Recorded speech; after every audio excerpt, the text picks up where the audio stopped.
Hii ni menu mama, unaona ni menu. Ikatai ni menu. Nani aliandika hii? Ni mimi. Ukari! Oh my God, ameandika chapati badala ya chapati. Hii siasa mnaongea si mzuri. It is very unhealthy kuongea siasa hiyo ya kubishana, ukane kama mnachukiana. Uchaguzi anakujanga naye anaenda. Kitu nilikuwa nataka kukuuliza. Kuna vile unaweza nisaidia, nilikuwa nataka mkokoteni. Mimi ndio nakuanga mkokoteni solution. Unataka ikiwa void ya kukatakatiwa kachumbari, ama unataka iwe scrambled, ama iwe Spanish omelette.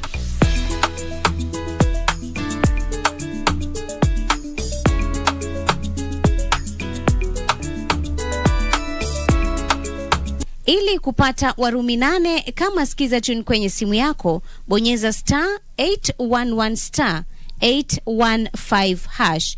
Nina hakika kwamba hakuna kinachoweza kukutenga na upendo wa Mwenyezi Mungu. Si kifo, si malaika, si vitu tulivyokuwa navyo au tutakavyokuwa navyo, si mamlaka au chochote kitakachoumbwa. Warumi 8:38 hadi 39. Kupata Warumi 8, bonyeza *811 *815#. *811 *815#. I'm very much comfortable the way I am. Very much comfortable the way I am. For decades, the society has considered Dolan a mystique, whose sense of fashion and personality have remained a mystery to many. I'm a woman, and again, I'm a man. And I can also have my menses just like women. Join Sheila Kayaro Yogo this Saturday on 9th April and this Sunday on 10th April at 9 p.m. as she brings you the story, My Gender Paradox, exclusive to KBC Channel 1.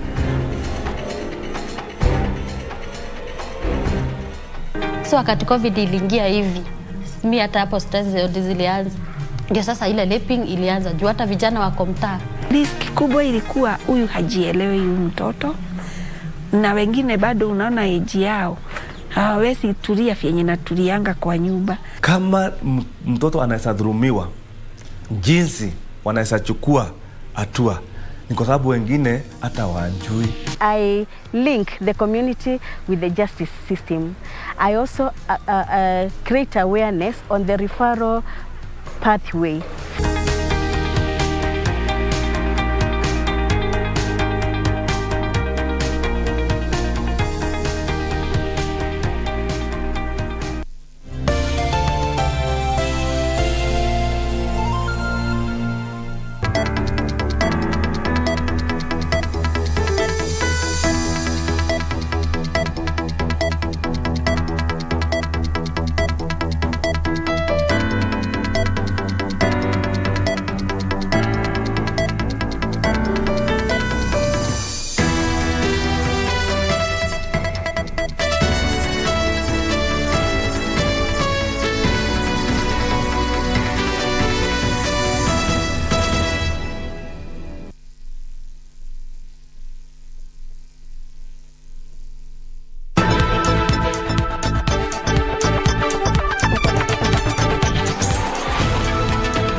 Good evening and welcome to Sunday Express tonight.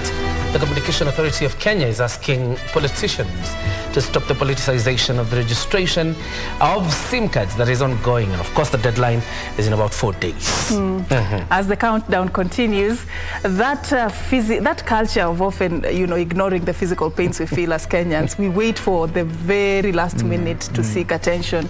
And that culture of always going for over-the-counter painkillers, it may cost you. Tonight we focus on physiotherapy, why it matters, why it is important, and some of the diseases it may just help you heal. That will be our conversation later on. I'll be having a physiotherapist in studio. I'll be letting you in on who she is as we continue with the day's broadcast. But let's first get the top stories.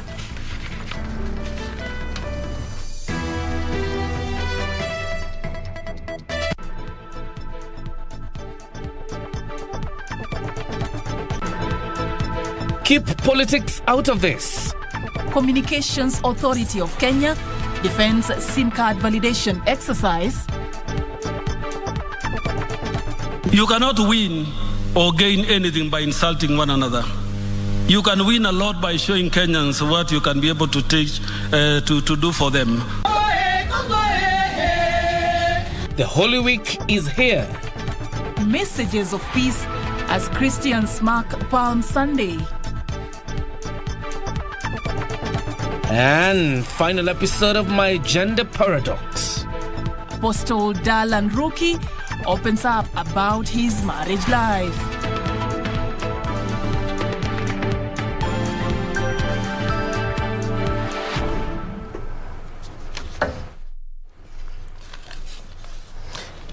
All right, it's time for us to begin the broadcast tonight. Welcome, my name is John Jacob Kioria. And my name is Serfine Achieng. Our sign language interpreter tonight is Anne Wangeshi. Now, the Communications Authority of Kenya Director General Ezra Chiloba has warned against what he terms as politicization of the ongoing exercise to validate SIM card registration. According to Chiloba, the exercise is aimed at curbing breaches of the law governing SIM card registration and to allow telecommunication operators to update their records of subscribers. The sentiments coming amidst concerns by a section of Kenyans who are accusing the government agency of failing to justify the need to register already listed SIM cards.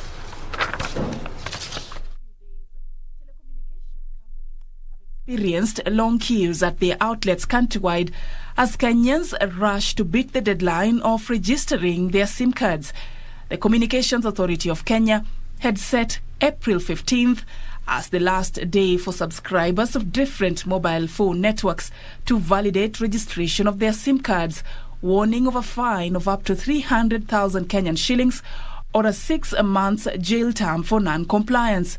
According to the Commission's Director General, Ezra Chiloba, an inspection by the Commission done in March 2021 revealed several breaches in the law governing SIM card registration in the country. The SIM cards are given for free, use of fictitious identity card numbers in most cases, therefore not resulting in registration but the sale of the same. SIM cards are sold without the presentation of an identification document and no verification is actually done. These findings were based on the inspections that was carried out undercover by the authority. And accordingly, the authority directed operators to take the necessary steps to ensure full compliance of the law on SIM card registration by setting the April 15th 2022 deadline. Chiloba says that while a USSD code of *06# can be used to verify registration, to ensure full compliance, subscribers are still expected to deposit all the relevant identification documents which mobile network operators will need to update their records. Even in other cases, the information that has been provided only represents somebody else who took the initiative to register, who is not the person using the SIM card. So we've got more complex issues around there.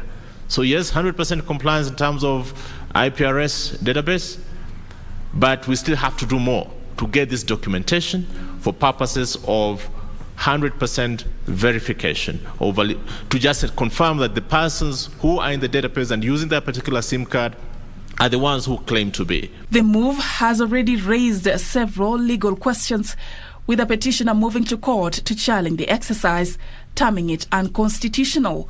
This even as Garissa Township Member of Parliament Aden Duale claims that the move is a plot to interfere with internet connection in the country during the upcoming general election. If you are registered, everybody who goes to get a new SIM card always is registered with ID. So there is no need of registering people again. So I think government must come out very clearly, and that we only want those who are not registered. And even those who are not registered, we don't know how they got their mobiles in the first place. How did they get their SIM card?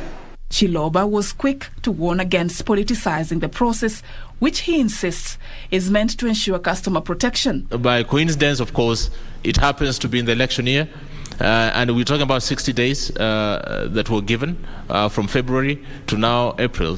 So it's got nothing to do with the elections, but it's happening in the election year. And we are in the business of communication. What is the risk there? The only risk that we see there is miscommunication, misinterpretation by those who want to frustrate the process. But it's got nothing to do with the business we refer to. 5 days to the deadline, the operators remain optimistic that they will achieve 100% compliance. 5 days to go. If you have not done that, please make sure you do as soon as possible. You just never know.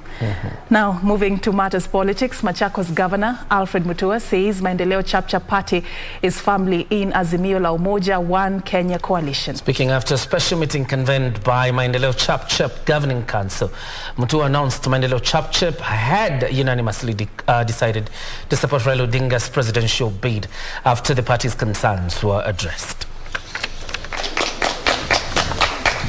Days after a section of parties complained of being sidelined under the Azimio la Umoja One Kenya Alliance coalition, Maendeleo Chapchap Party leader Alfred Mutua announced the party had unanimously decided to back Raila Odinga's presidential bid.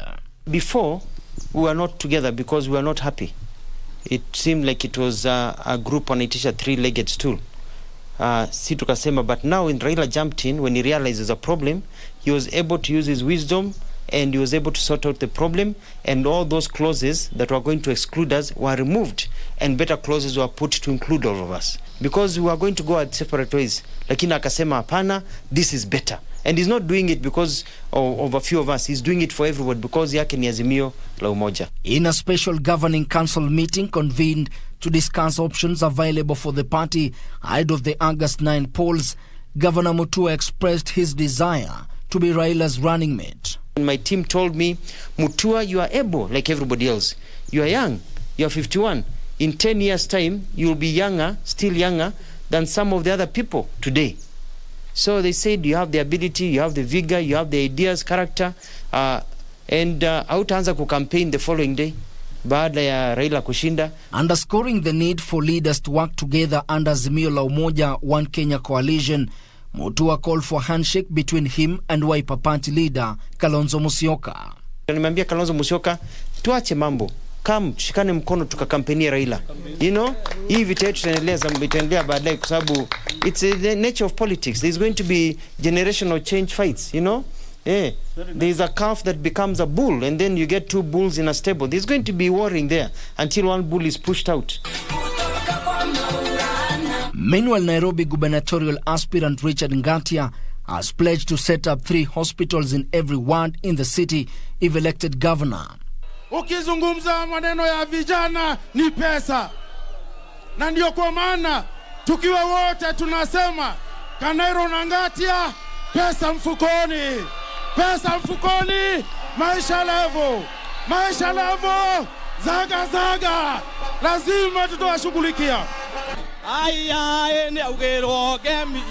Speaking after being endorsed by a section of clergy and Kikuyu elders in a rally in Kangemi, Ngatia also promised to give each ward 10 machines for making cab rolls that will be bought by the county government for construction of roads. Mimi ningetaka kusema vijana, kazi basi tutawatafutia.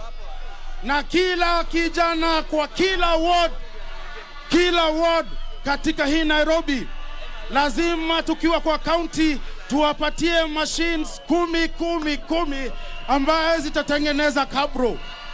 Mukitengeneza hizo kabro, sisi tukiwa kwa county tunazinunua, alafu tunajenga mabarabara nae.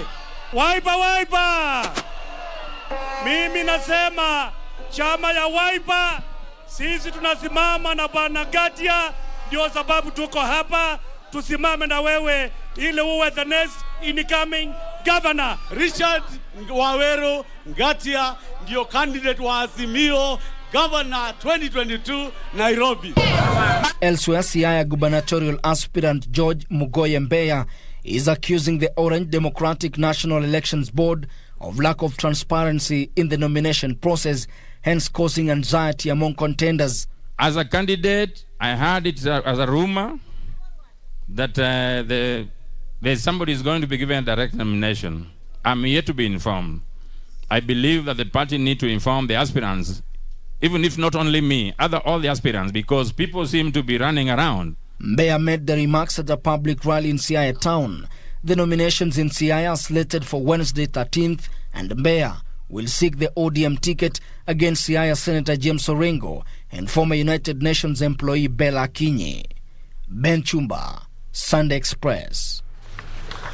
And this week, obviously, is an acid test for all political parties. The UDA party has its nominations on the 14th. The ODM nominations are ongoing. Obviously, every party should have conducted nominations by the 21st of this month. There's going to be an acid test for all these political parties and how to stem the fallout that emanates from the nominations. And how the coalition bargaining and negotiations is also making this matter a bit more complex. It's a wait and see, but that is why we're here. We'll keep updating you on how all this pans out. Now, on to matters Kenya Kwanza.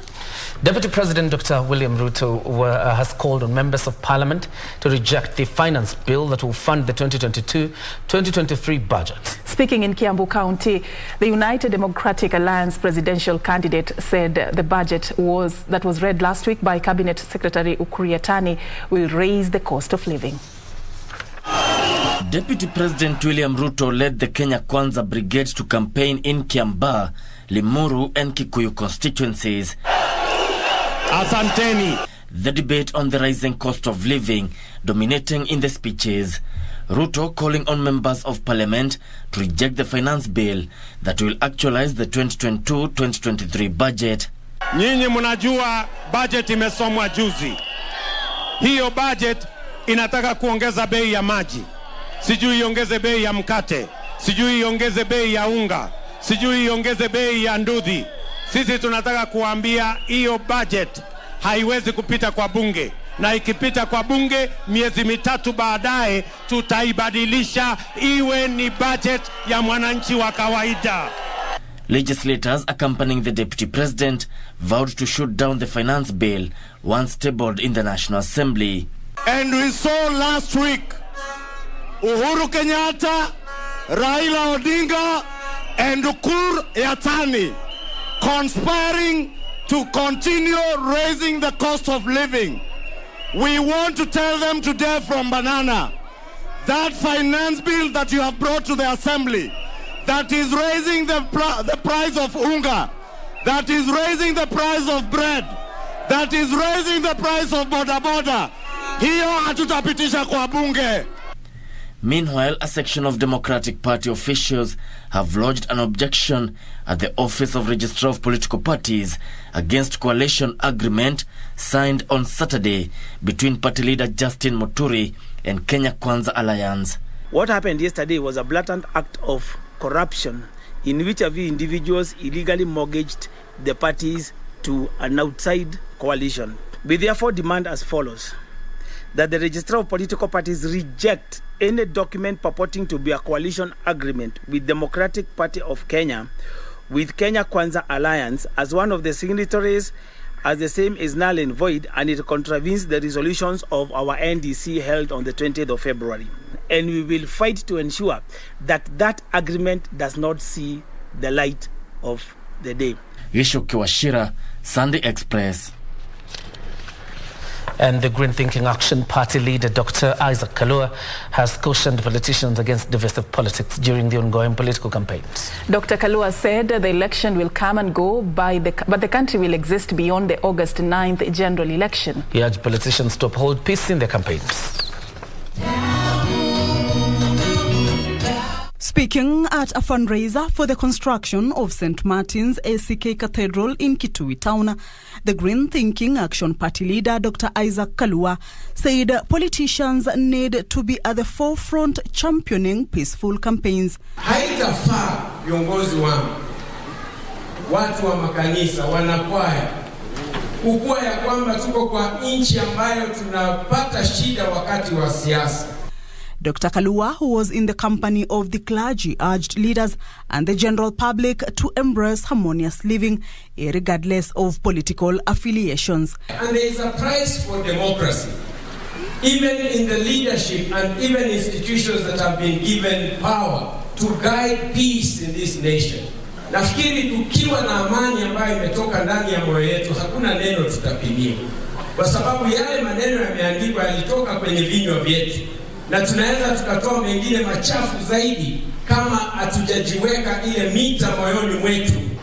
Mara zingine inatutisha, tukishangaa ili nchi itaenda njia gani ama itakuwa. I want to encourage us that beyond that, Kenya will be stronger, Kenya will be blessed, that you and I who have testimony will stand up with the servant leader and say, the Lord has opened my ears, I have not been rebellious. He urged politicians and the electorate to maintain decorum during and after the electioneering period. Kamche Menza for Sunday Express. All right, thank you, Kamche, for that. Now, messages of peace and unity dominated this year's observation of Palm Sunday as religious leaders called on politicians to tame their utterances ahead of the 2022 general election. The clergy is also urging Kenyans to shun politicians who spread hate speech during the campaigns. Purity Museo has that report. Palm Sunday, and Kenyans joined Christian faithful the world over in marking the day. Theologians say Jesus Christ, on whom the Christian faith is based, made a celebrated entry into Jerusalem over 2,000 years ago as a Prince of Peace. At the All Saints Cathedral, the Anglican Church of Kenya Archbishop Jackson Olesapit said that just like Christ who led his own life for the sinners expecting nothing in return, so should the leaders hoping to take different elective positions in the upcoming general election. You cannot win or gain anything by insulting one another. You can win a lot by showing Kenyans what you can be able to teach, to do for them, other than howling an abusive word to your opponent. It will not help. At St. Anne Catholic Church in Muthure, Kiambu County, Father Paul Moiga led the procession that culminated in Mass. We should all remember that the donkey that carried Christ was a very ordinary donkey. Listen to me, church. If you want to become special, if you want to become respected, who are more than you? While at St. Mary's Ngure ACK Church, still in Kiambu, Bishop Charles Muturi also preached the message of peace during the electioneering period. Wakati huu ambapo tunaelekea uchaguzi, tunaitwa ili kuwa mfano mwema kama wa Kristo, ili kama Kristo alivyokubatia unyenyekevu katika maisha yake, pia sisi katika mambo yote ambayo tunafanya, tusifanye mambo ili kuleta migawano katika katika wakati huu wa uchaguzi, bali tuweze kushirikiana vema, tuweze kuhubiri amani, na ili tuwe na uchaguzi ambao utaleta maendeleo katika nchi yetu. In Embu County, the faithful at Our Lady of Assumption Catholic Parish dedicated the service to praying for the nation ahead of the general election. To have peace at this time of Easter, to love one another, to share what we have with those who do not have, and to go back to God, so that those tribes and those communities that are fighting, they embrace peace. Palm Sunday is observed by various denominations of the Christian faith, including Catholics, Anglicans, and Methodists, and signifies the beginning of the Holy Week, which leads to the Easter weekend. Purity Museo, Sunday Express. Of course, Palm Sunday, and then accompanied by Good Friday, then Easter Sunday. Right, more than 17.7 million COVID-19 vaccines have been administered across the country. The Ministry of Health says over 16.2 million doses have been administered to adults Meanwhile, 10 people have returned positive results from a sample size of 2,211 tested in the last 24 hours. No death was reported. The positivity rate now stands at 0.5%. Globally, statistics from the Johns Hopkins University show more than 498.3 million people have been infected and over 6.1 million have died. Right, time for us to take a breather. But of course, there's an update from Paris. It appears like there will be a repeat election for a second round in France. The president, Macron, is fighting for his political life. Yeah, and coming very closely there is Le Pen, who will be, following up this for you as well. But remember, in the course of this bulletin as well, we have our interview segment. Later on, I'll be talking to Sarah Konzi, a physiotherapist, and we're just talking about why this matters, and also just cautioning Kenyans against, self-diagnosis and going over the counter to get those painkillers. Why you should get professional checkup. That will be coming a bit later in the bulletin. But for now, it's time for us to take that much-needed break.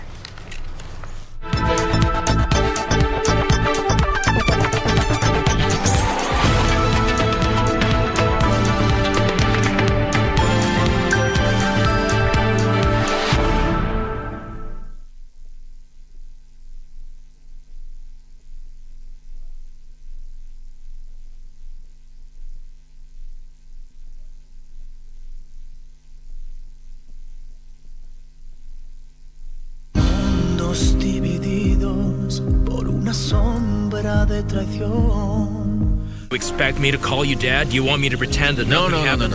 No, I don't. If I were you, I wouldn't hesitate to tell her who you are, Antonio. My mother married you against her will because my grandparents pressured her. No, that is not true. I'm having your baby, Fabricio. Your brother Daniel is alive. What? Lying heart. Fue sembrando el veneno y la ambición.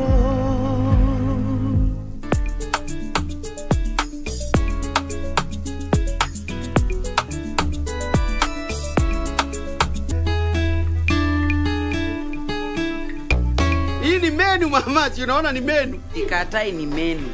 Nani aliandika hii? Ni mimi. Okari! Oh my God, ameandika chapati badala ya chapati. Hii siasa mnaongea si mzuri. It is very unhealthy kuongea siasa hiyo ya kubishana, ukane kama mnachukiana. Uchaguzi anakujanga naye anaenda. Kitu nilikuwa nataka kukuuliza. Kuna vile unaweza nisaidia, nilikuwa nataka mkokoteni. Mimi ndio nakuanga mkokoteni solution. Unataka ikiwa void ya kukatakatiwa kachumbali, ama unataka iwe scrambled, ama iwe Spanish omelette.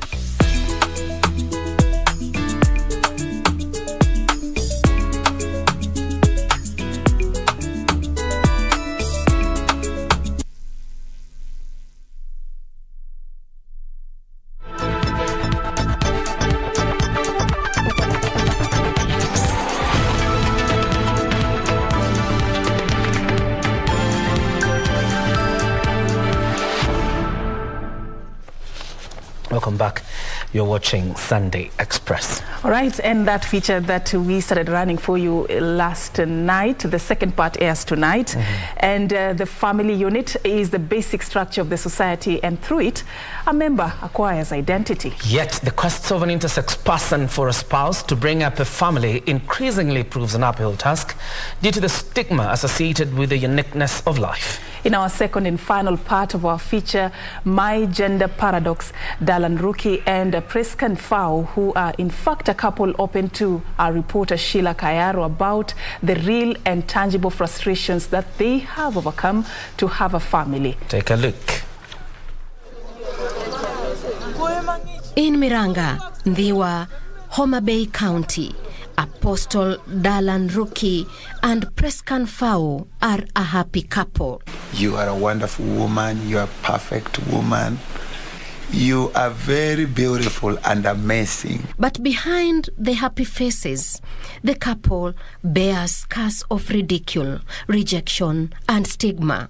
Dalan Ruki was born intersex, a situation that made the musician to lower his expectations. When she introduced herself and told me that way, I was very much surprised and amazed because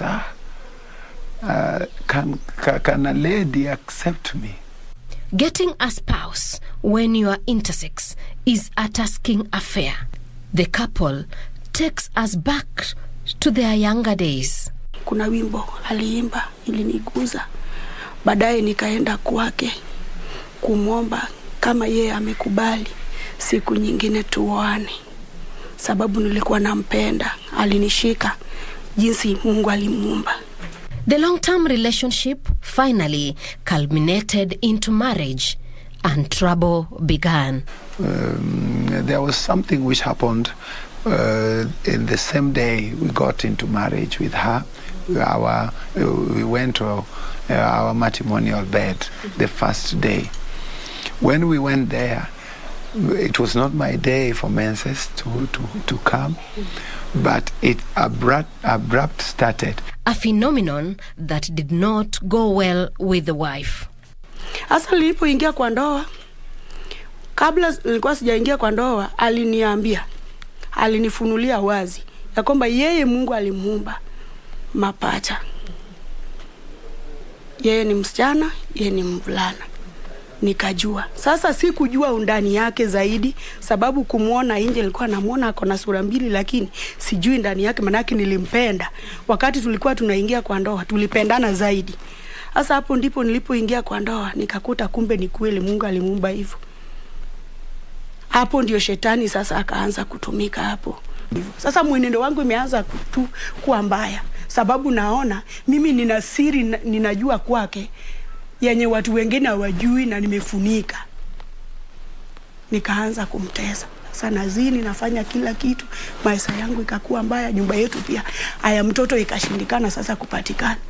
Tunatembea na ninatembea. After a stint of self-introspection, Prescan made a decision to settle down and together they had a biological son. Okay, I'm Abidan Rasha, Ruki. That's the surname, Ruki. I was born in 2002 with my parents. My father is Apostle Dalan Ruki, who is an intersex. My biological mother is Presican Fau, who is here. And I have a guardian mother called Catalina Saya. They say old habits die hard. Prescan succumbed to the pressure of her old ways, this time threefold. Baadaye ile shetani imenijia tena. Ameona nimemtolea aibu. Mwenye alikuwa hawezi kuzaa amezaa. Mpaka mimi ndiye aniabudu. Mimi ni mtu.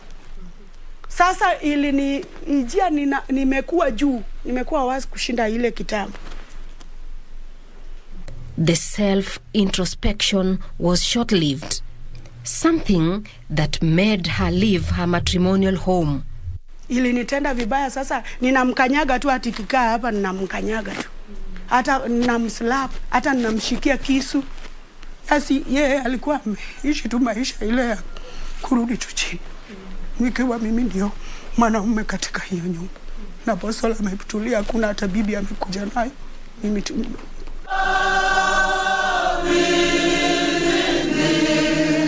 Even the mighty fall, the musician with an infighting conscience, whether to be a man or a woman, conceived. That period when she abandoned me, we are not sharing bed because through the instructions of the doctor told me that when we are living together with her as a man and a woman, I should not use the medicines much because when we are together, then I will just get strength to become a stable man.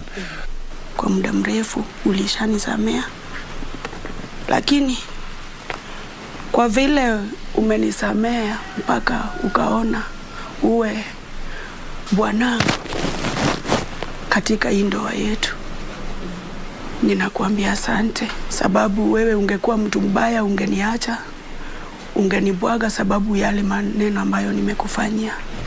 Throwing their past behind, Prescan and Dalan decided to live together again as a husband and wife and doing the work of God together. We have walked and how we have been. So let God keep you. Me, I don't see any weakness with you.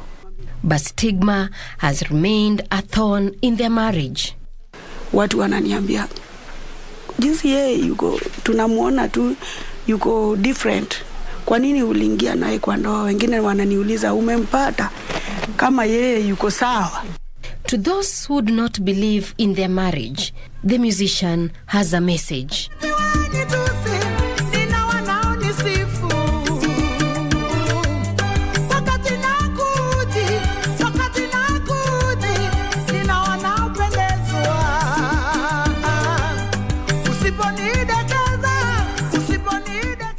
Despite all, Dalan is happy. The infectious laughter tells it all.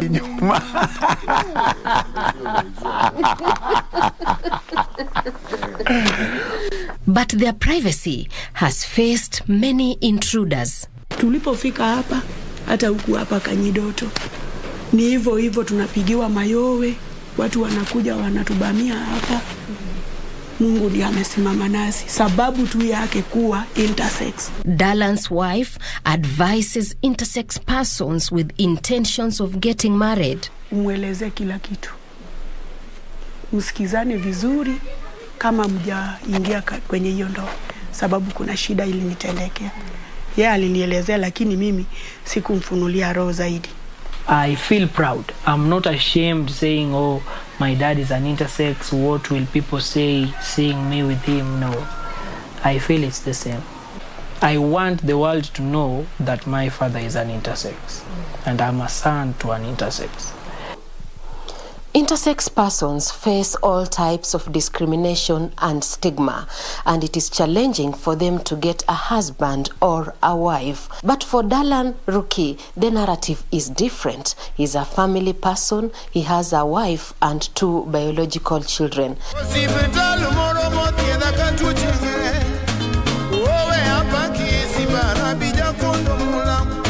Sheila Yogo reporting for KBC in Miranga, Ndhiwa, Homa Bay County.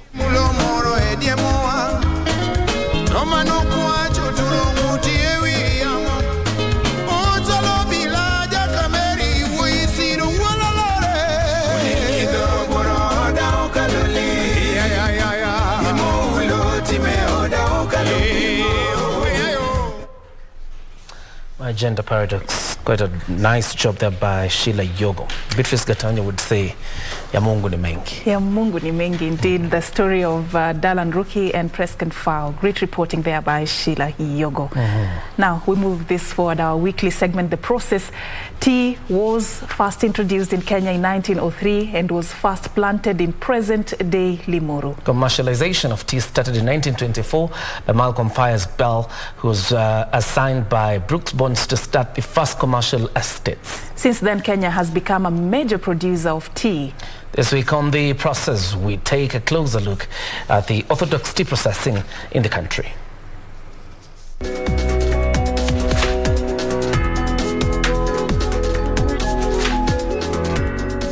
Kenya is the leading exporter of Black City tea in the world. However, due to price volatility, diversification has been embraced in the tea sector, with processors investing in orthodox, purple and green teas because of higher returns. Before one takes a sip of golden tea, a long and tedious process is involved. But before we get to the tea making process, it is important to note that there are different types of tea. Our focus is on the making of orthodox tea, which basically refers to loose leaf tea produced using traditional methods, hence the name orthodox. Orthodox tea is a way of processing tea. There are many ways of processing tea. But in orthodox tea, that leaf is rolled. We use a rolling machine and not a cutting machine. In a nutshell, it involves plucking, withering, rolling, oxidation or fermentation, and drying. In Mathioya, Murang'a County, to commence the process, plucking, also referred to as tea harvesting, is done by hand, especially among smallholders, or the use of machinery is employed. In this region, hand picking is preferred to mechanization. There are machines that will only be applicable on areas where the terrain is ideal. Otherwise, where it is very steep, we will still, of course, be working on hand picking. Tea harvesting involves the removal of the tender growing shoots from the surface of the bush, and producers can choose between fine and coarse plucking. For 2 leaves and a bud, and a soft one, because that will give a better quality at the factory. Now, the process of picking is to remove the shoots before it gets too long. And ideally is because when you remove the good shoots, a bud develops to become another shoot. So if you let your tea overgrow, you'll be wasting in that you cannot sell this bit here. From the tea plantations, we head to Central Highlands Kiriti factory, where tea leaves are received at the tea collection center. Freshly harvested tea leaves are transported to the factory in open lorries to ensure aeration in order to retain the color and freshness of the leaves. Here the quality of the green leaf is checked, sampling of each bag, foreign matters are removed, and loads of 10 bags are weighed and conveyed to the withering section. The leaves then undergo the withering process, which involves spreading the leaves thinly on troughs or wire netting, which allows free access to air. There are 2 types of withering: open withering and closed withering. The open type of withering is the natural way of extracting moisture from the leaves. The average length of time for withering is 18 to 20 hours, where troughs are used. In modern trough withering system, 16 to 18 hours is the duration of wither with normal ambient air. In rainy season, to improve the surface moisture, heaters are used along with fans for 2 hours. Once we spread the leaf, we open it, we blow in air from. Depending on the prevailing weather, we can use warm air or just natural air. After achieving satisfactory wither, the leaf is ready for rolling. The machine twists the leaf, breaks it up, and expresses the juice, substrates, and enzymes. What we do here, we separate, we open up those balls to expose the leaf further to the air. Fermentation then takes place. Sifted leaves are spread out in thin layers on perforated aluminium trays in order to continue the oxidative process. The sifted leaves are transferred into the oxidation chamber for 5 hours. Here the leaf changes color and turns into a dark coppery tone. Typical aroma develops at this stage. After 5 hours, we take it to the drying area for drying or reducing now the moisture. The fermentation, we control 3 things: relative humidity, we control the temperatures, and we also control the type. We set temperatures depending on the type of tea, the amount of moisture before we took it in, also depending on the ambience. After fermentation, drying takes place. The dryer is preheated at 150 degrees Celsius. Here moisture, enzymes and microbials are reduced. The first intention is to arrest the enzymes or to stop the oxidation process. That is why we preheat the dryer before the tea goes to the dryer. We preheat it to 150 degrees. When the tea gets into that hot plate, the enzymes are destroyed. So you stop the oxidation process. Another thing is to destroy any microorganisms within the tea itself. We don't wash the leaf when it comes, we just start processing it. But at 150 degrees, there is no microbial that is going to survive. Every hour, a moisture content, among other tests, are carried out. Grading is carried out on mechanically oscillated sieves, similar to those used in green leaf stage and fitted with meshes of appropriate size. By looking at the leaf, I'll tell whether it has been well graded, whether it has been properly fired, whether it has been properly rolled. Because the cup is white, I should see the color of the liquor remaining on the cup. So that will tell me the thickness. So I'll atomize the tea within the mouth.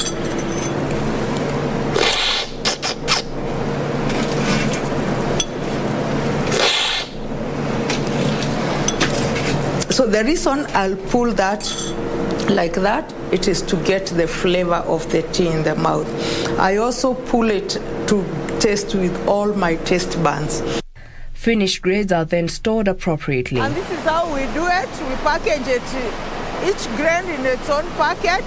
The weight per bag vary per grain, but it's between 35 kilos to 65 kilos for our kind of teas. So we package it, and this is how now we get the tea to the market. Reporting for The Process, I'm Jackie Wambiru.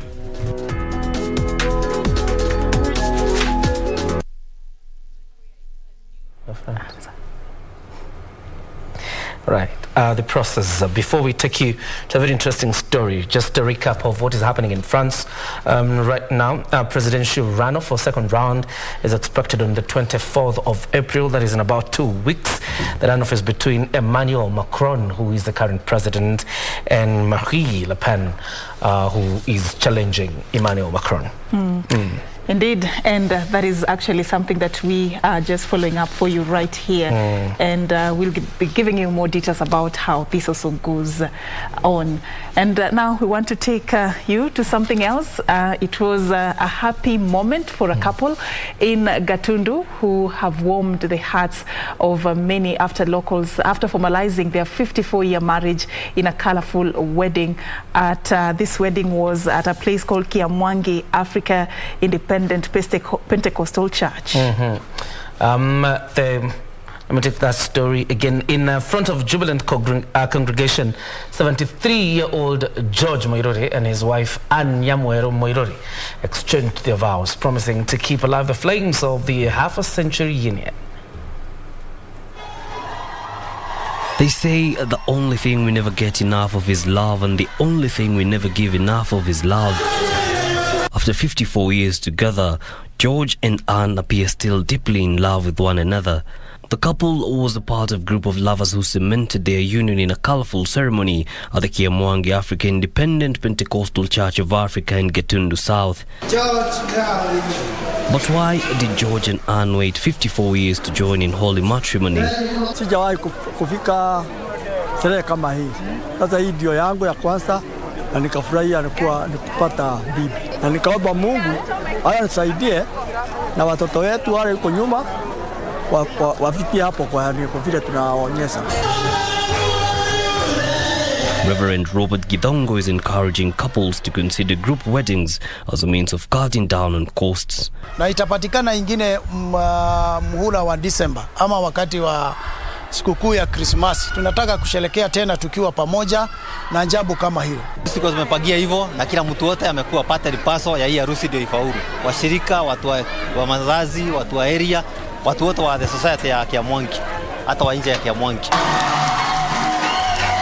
For George and Anne, however, love appears to be in the air, and after 54 years of companionship, the future looks as bright as day. It's a far report.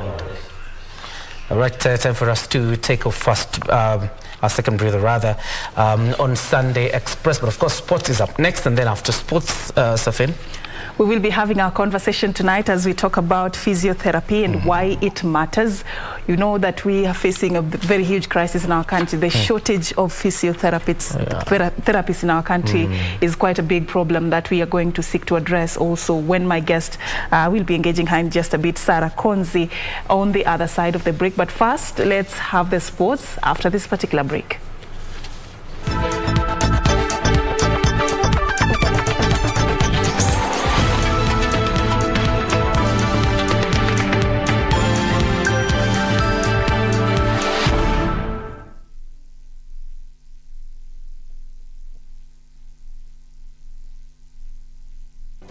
Do you have a news story to share with KBC? Get in touch swiftly on email news@kbc.co.ke or call 0723-892-654 or 0734-780-124.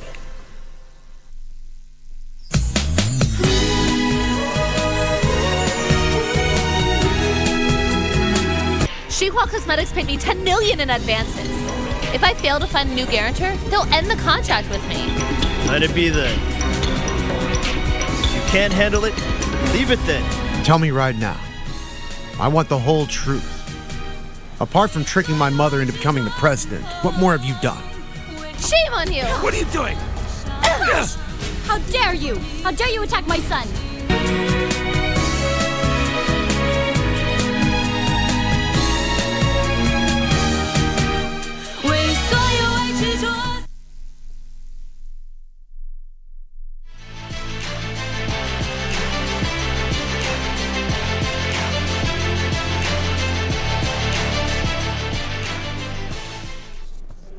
Well, good evening. Thank you for joining us for KBC's Sports Update with me, Richard Munga. Now, Ruben Kiprop of Kenya finished third in this year's Rotterdam Marathon. Behind 2020 Tokyo Olympic silver medalist Abdi Nagay of the Netherlands and Ethiopia's Leul Gebrselassie. Even Hailu emerged victorious in the women's category ahead of Nyanke Brinkman of the Netherlands, who settled for the second position. The 41st edition of the Rotterdam Marathon took place today with over 950,000 fans in attendance. Kenya's Ruben Kiprop took charge of the leading pack that comprised of the 2020 Tokyo silver medalist Abdi Nageye and Leul Gebrselassie and Kenya's duo Kenneth Kipkemoi and Roger Sondati. The Kenyan trio fell behind heading into the final kilometers as Kiprop easily surrendered the lead to Abdi Nageye and Leul Gebrselassie. Nageye clocked 2 hours 4 minutes and 56 seconds to bag the title ahead of Ethiopian's Leul, who came in second. Kiprop finished third, clocking 2 hours 5 minutes and 12 seconds. In the women's category, Haven Hailu emerged victorious ahead of Nyanke Brinkman of Netherlands, who finished second.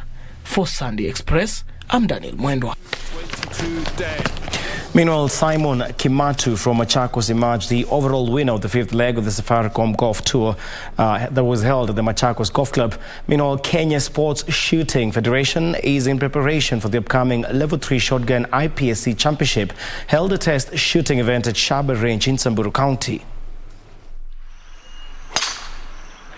Playing off a handicap of 52, Kimatu scored 18 points in the first 9 before returning 26 Stableford points in the second 9. This was courtesy of a single par, 2 bogeys and 40 double bogeys to produce a total score of 44 points to enable him claim the overall winner title in the fifth leg. Kimatu fended off the challenge from Ben Siro, Zao Kiato and Diwa Home in a 4-ball tournament after scoring 35, 33 and 26 points respectively. Kimatu now joins Nicholas Bundi, Leo Gitonga, Zain Manji and Lydia Jebichi, winners of the Nanyuki, Limuru Muthaiga and Nyanza Golf Tours, respectively, to fight it out at the Vipingo Grand Final. We had a good team, actually.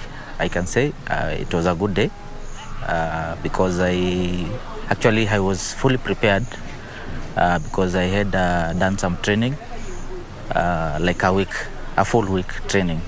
Meanwhile, the Road to Glen Eagles John Walker Golf Series strode on at the lush greens of Nanyuki Sports Club, which hosted the 14th leg of the series. Home player Moses Mudhoki led his team of Peter Remiu, Purity Githui and Jadiel Muriongi to emerge the event's overall winners, having carded a combined 107 points. The team of John Mathai, G. Waweru, Luka Mwangi and Francis Madenge, whose efforts returned a combined score of 102, finished second runners-up on countback. They beat the team of Kevin Kabugi, Robert Gishai, Richard Kabugi and Malin Degwa, who also carded 102 points to finish third. Elsewhere, Kenya Sports Shooting Federation, in preparation for the upcoming Level 3 Shotgun IPSC Championship, held a test shooting event at Saba Range in Samburu County. The Level 3 Championship will be hosting a number of countries in Africa as well as overseas. Some of the countries that have registered for the event include Zimbabwe, South Africa, and other countries from Europe. A total of 150 shooters from 106 regions in the world have registered for the continental event so far.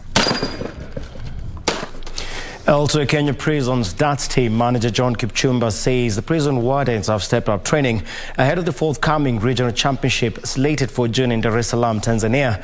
Kipchumba revealed this after the completion of the Kenya Prison's darts championship that was held at the Kamiti Maximum Prison. David Chebet emerged the best in overall highest checkouts, followed by Paul Wambugu and Daniel Musili, who settled for the second and third positions respectively. In the women's category, Anne Machira emerged victorious ahead of Rispa Kurgat and Florence Kipsugu, who completed the podium dash. Mchezo wa darts iko na advantages mingi sana. Wa kwanza, haina age limit.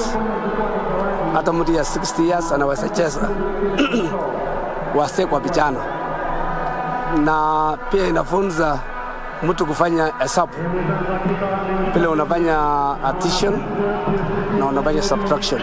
Tumeona ubadilifu mkubwa sana kwa sababu challenge ilikuwa kubwa. Kila mchezaji alikuwa anataka kuonyesha ubabe.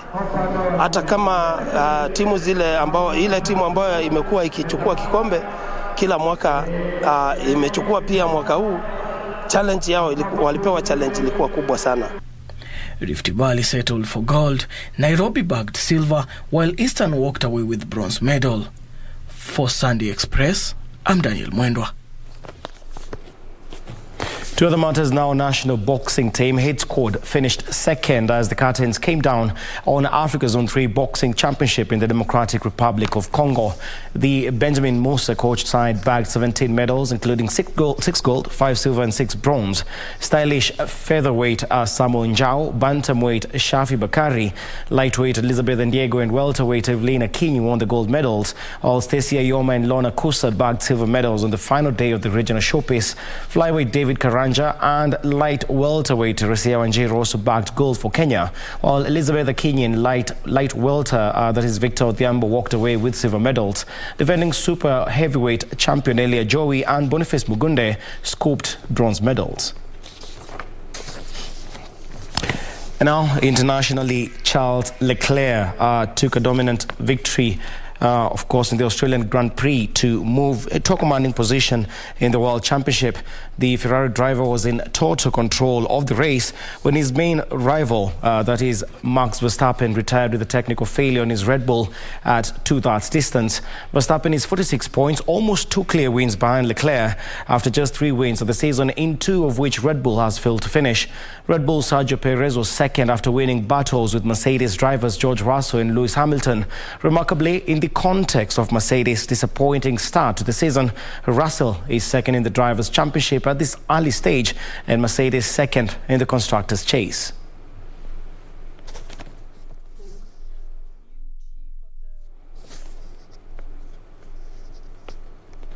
Well, that's all the time we had for sports, but don't go too far. Serfine, Achieng and, of course, Kioria on the other side of the studio. Do have a good night.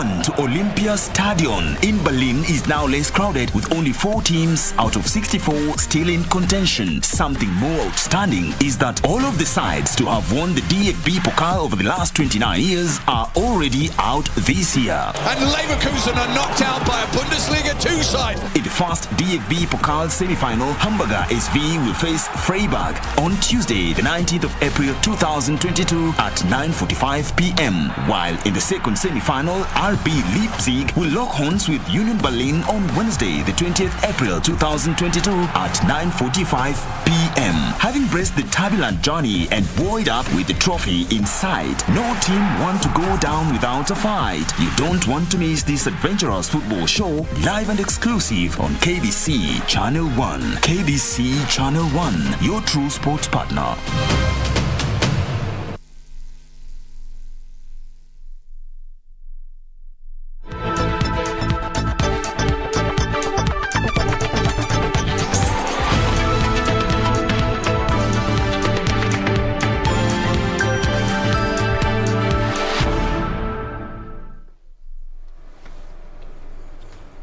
All right, welcome back and thank you for staying with us. And now we want to begin our conversation on Sunday Express tonight as we talk about the concept of physiotherapy and why it is important when you're watching us right now. I know there is that moment you have felt a bit of pain in your body and you have ignored it, or you said it will pass, and when it got too much, you said, let me just go to a pharmacy and get some painkillers, you know. And experts are warning that this is actually a bad culture, that sometimes you need professional checkup, and that is why we want to talk about this concept and understand why it is important, and you know, what are some of the things that you need to do, you know, in an individual level so that you can better take care of yourself. And joining me to have that important conversation is Dr. Sarah Konzi. She's a certified physiotherapist and an orthopedic manual therapist. She's also the founder and chairperson of the Silver Physiotherapy Workers Cooperative, and of course she's also the secretary of the Kenya Society of Physiotherapists, the Nairobi branch. I can go on and on about her, but she's also the author of Back to Basics, a book that we will be talking about right here on the show. Thank you for creating time for us. Thank you.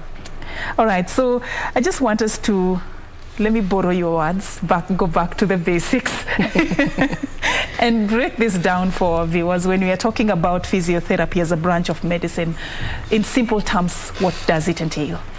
Thank you, Serfine. I really appreciate this moment which you have given me. If to explain what is physiotherapy, it's a profession in medicine, in clinical medicine, whereby we treat people with physical treatment. We don't use medicine or injections or surgeries, but we use physical things. We use our hands to bring healing. We use different modalities, different machines to bring healing to any pain in the body or any condition which needs physical attention. Mm-hmm. Yes. One would ask, what is the difference between physiotherapy and the ordinary spa massage or a luxury massage? Physiotherapy, as I've said, is a professional in clinical medicine, and we are part of clinical medicine. We are not part of luxury life. Like physiotherapy, it's not massage. We use different techniques which we learn the anatomy of the body, we learn the muscles, we learn the bones, we learn the nerves, we learn all the joints so that we can bring a treatment according to the condition. If we compare with the other spa, massage or other things which are coming up and they are physical, they are different because most of the time they don't go to a school of medicine to learn that. They just go maybe to a beauty school and learn massage.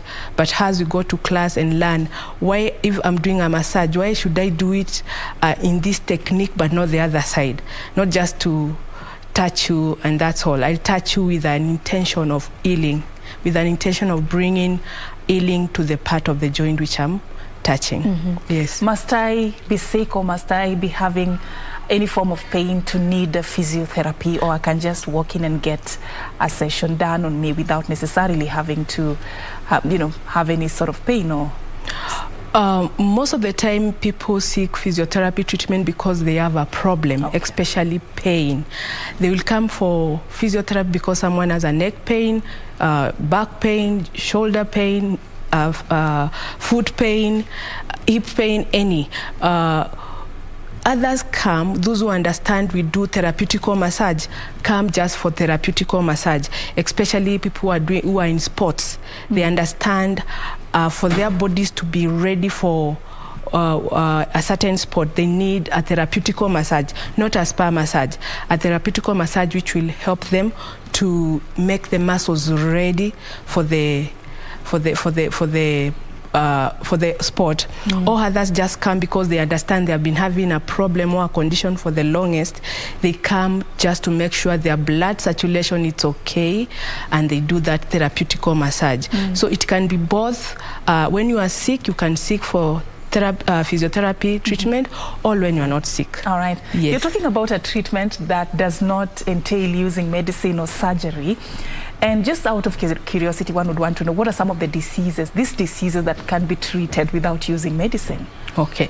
Any musculoskeletal problem. When I talk of musculoskeletal problem, I talk of any problem which is involving muscle, which is involving a joint, which is involving a nerve, can be called a musculoskeletal problem.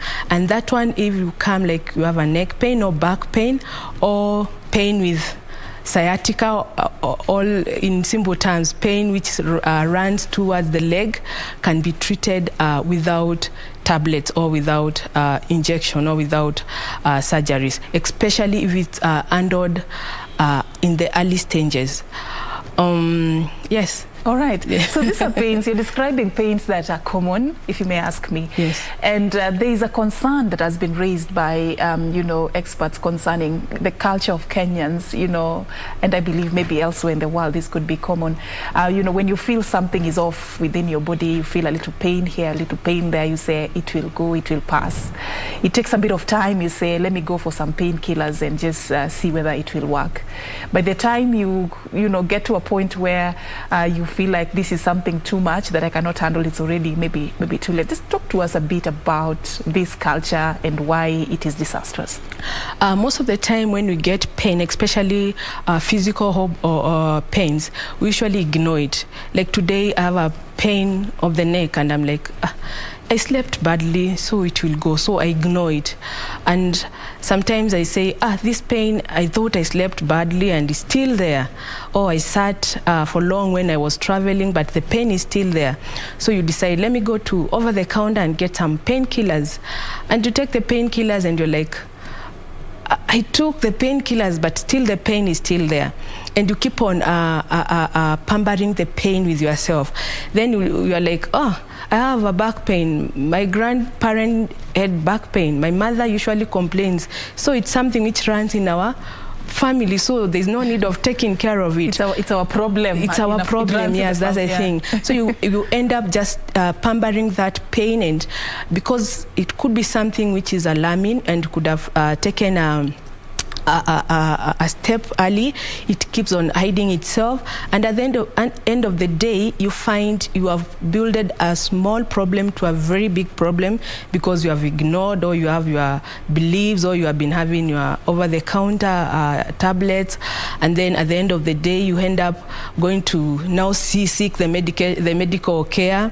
And now you are pampered maybe with other medications, which now most probably is just to block your pain gates and just hide the pain. So at the end of the day, you're like, this thing is not going away. So when you are told just to do a surgery, you're like, this is the thing because I've tried everything. Of which you could have tried physical medicine as early as possible, because we are creating awareness. Everybody to know any physical problem can be treated physically, and it's only a professional who is a physiotherapist, who is a trained physiotherapist, because there are other people who call themselves physios and they have some good machines or funny machines, because every day people are innovating things and they end up calling themselves physios, and which they are not physios. You get the right professional physiotherapist, they will handle your pain. They will just examine you, they diagnose you, they treat you. It may not take 1 day or 2 days because you have already pampered it for long. And at the end of the day, you get free from the problem.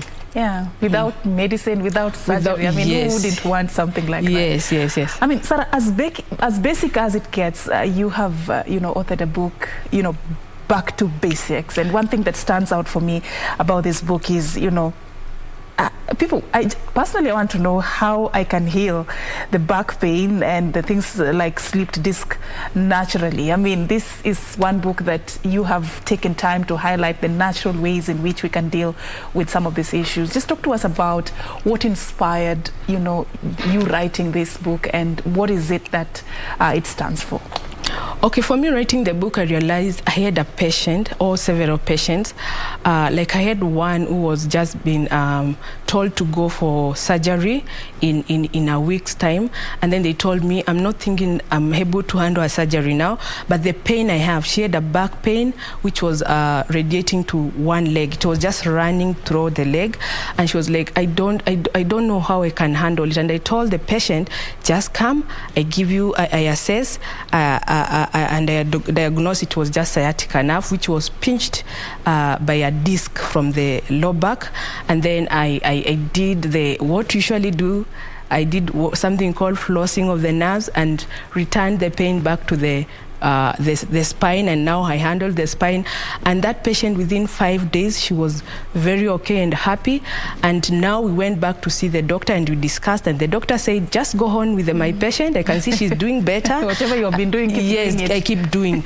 And then I realized so many people are getting to deep treatment, which they are getting their lives backwards. And I thought, how can I create awareness to this thing? And that's why I came up with the book, and I said, let me just tell people we can treat this problem naturally, without medication, without surgery, without injections, just through the right physiotherapy treatment. So now coming up with the book and writing the book, I wanted to create the awareness. And when you get to that book, you realize I'm telling you, how can you sit correctly? Because some problems, we are the one who bring them with our lifestyle.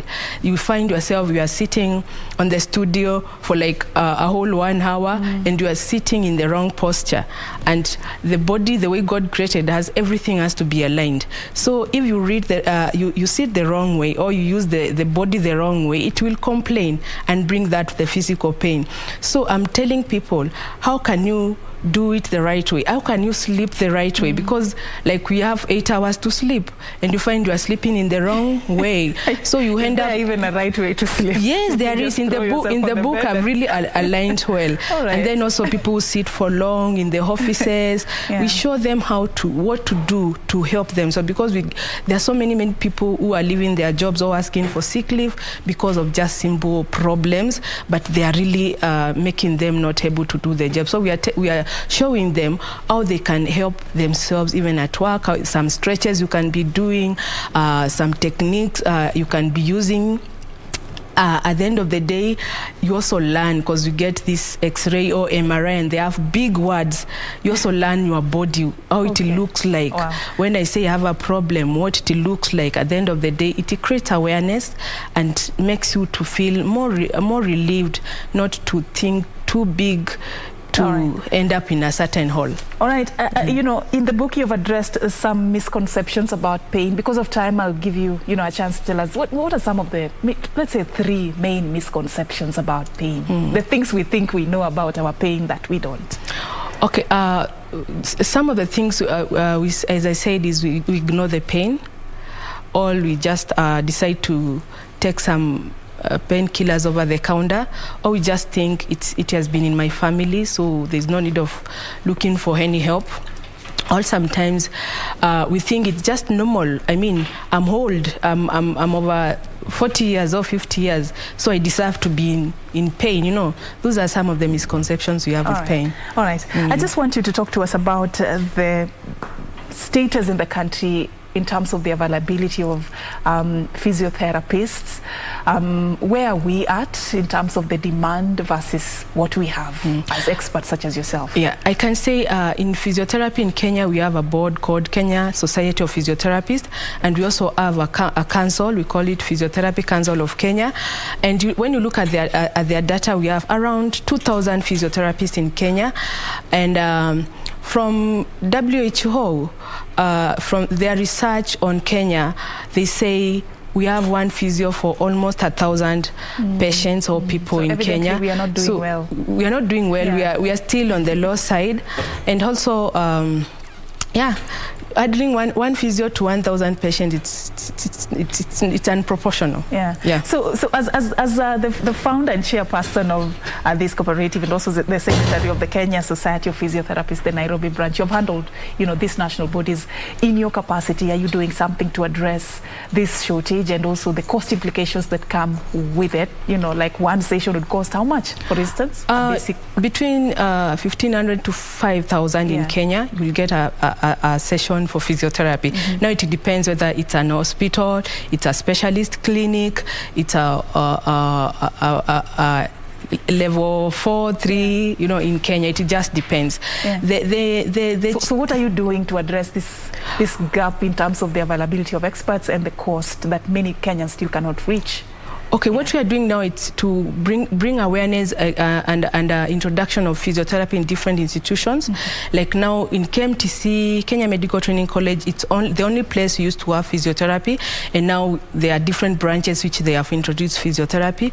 We also have different universities like JKUAT, KU, and AMREF International University, which have now introduced physiotherapy people to be trained there, and others like Masinde Murillo and the others which I might not have them in my mind now. The other thing, we are also pursuing our government or the institution which now they need to help Kenyans and physiotherapists to be able to give out the service the right way, like NHIF, to allow to pay for patients for physiotherapy services, because most of the time they put it aside, especially on public hospitals. Patients have to give out some money to be treated. In specialist clinics, like where I work, I have a clinic, they have not allowed. So we have so many people who are not able to be given my services because they are not insured. And also some hospitals, you find the physiotherapy treatment is a little bit on the higher side compared to a painkiller from the over-the-counter. Like we are being told to give out 2,000 or 4,000 for a session, and you are not able to afford. And you may require more than one session. Most of the time it's usually 10 plus, because we keep the pain to ourselves. So the time you are coming, the damage is big. So most of the time we require even more than 10. Yes. So you find it's a little bit challenge both to the physio and to the patient. All right. And almost 80% of people, our population, they have musculoskeletal problems. All right. I wish we had more time for this, but you've really helped us there, especially touching on the fact that there is a right way to sit, there is a right way to sleep. I mean, these are things people should know.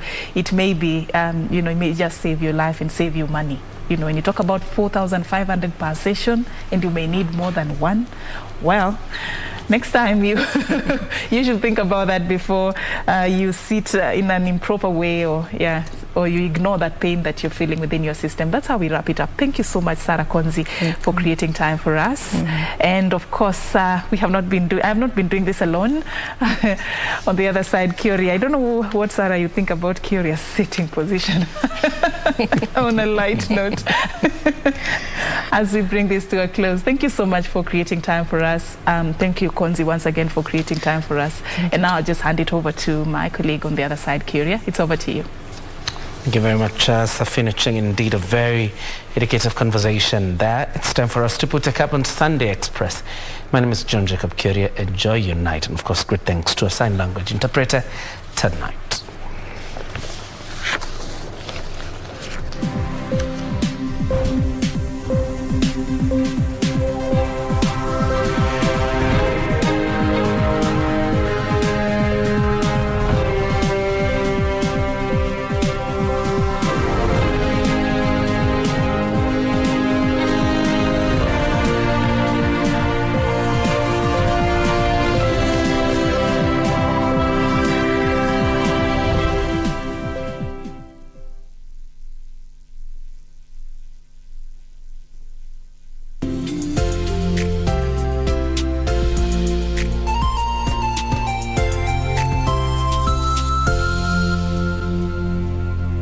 Ili kupata mafuta kupanda kama Skiza Tune kwenye simu yako, bonyeza *811 397 hash.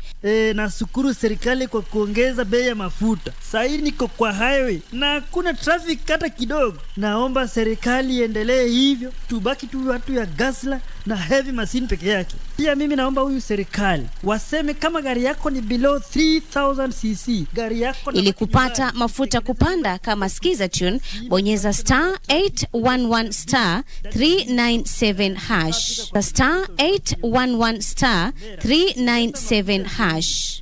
So wakati COVID iliingia hivi, mimi hata hapo stress zote zilianza. Ndio sasa ile leping ilianza, juu hata vijana wako mtaa. Risk kubwa ilikuwa huyu hajielewi huyu mtoto, na wengine bado unaona age yao hawawezi tulia vyenye natulianga kwa nyumba. Kama mtoto anaweza dhulumiwa, jinsi wanaweza chukua hatua ni kwa sababu wengine hata wajui. I link the community with the justice system. I also create awareness on the referral pathway.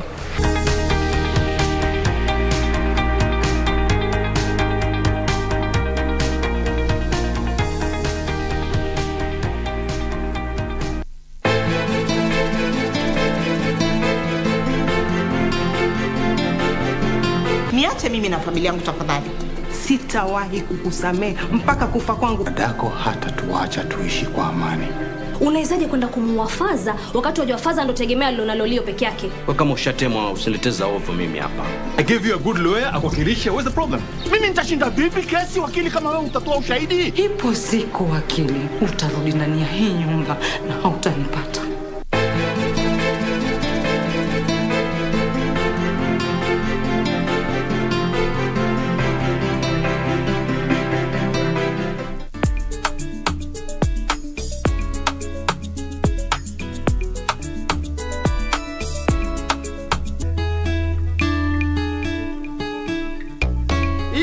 Mamaji, unaona ni menu. Ikatai ni menu. Nani aliandika hii? Ni mimi. Okari! Oh my God, ameandika chapati badala ya chapati. Hii siasa mnaongea si mzuri. It is very unhealthy kuongea siasa hiyo ya kubishana, ukane kama mnachukiana. Uchaguzi anakujanga naye anaenda. Kitu nilikuwa nataka kukuuliza. Kuna vile unaweza nisaidia, nilikuwa nataka mkokoteni. Mimi ndio nakuanga mkokoteni solution. Unataka likiwa void ya kukatakatiwa kachumbali, ama unataka iwe scrambled ama iwe Spanish omelette.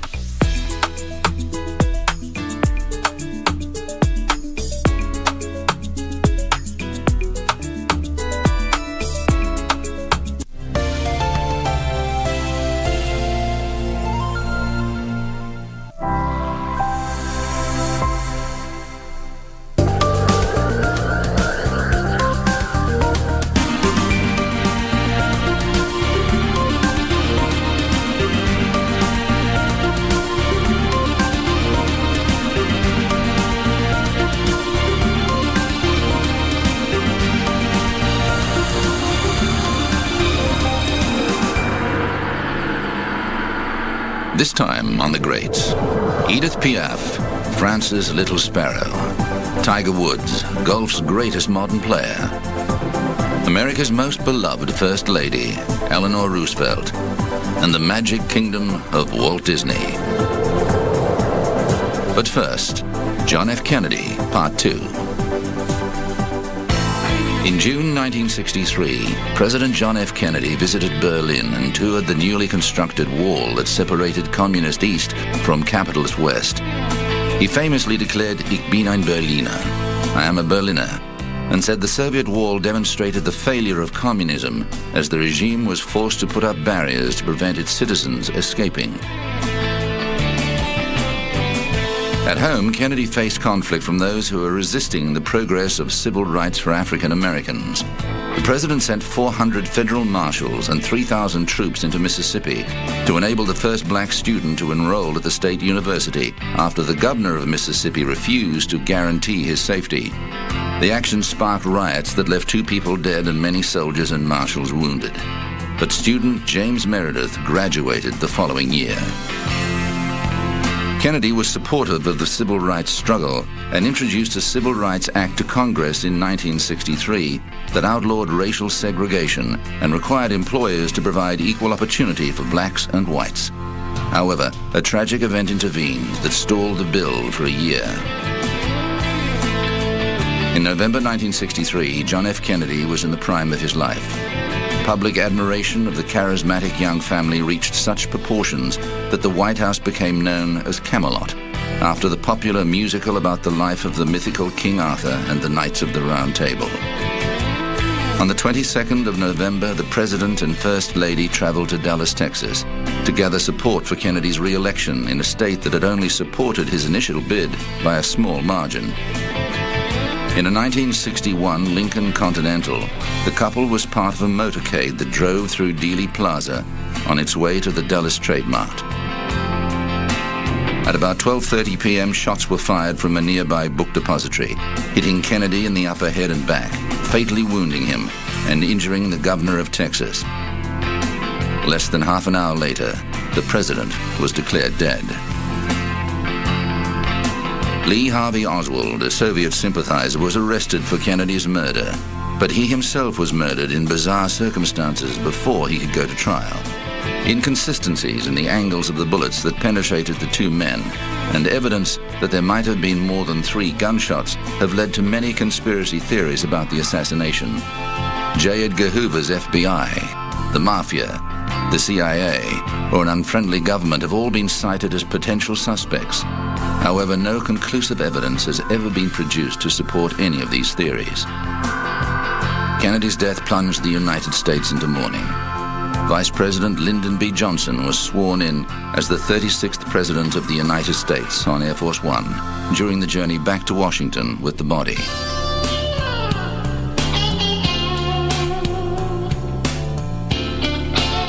Jackie Kennedy accompanied her husband's body on the flight home, still clothed in the same blood-stained raspberry-colored dress she'd been wearing when her husband was murdered next to her.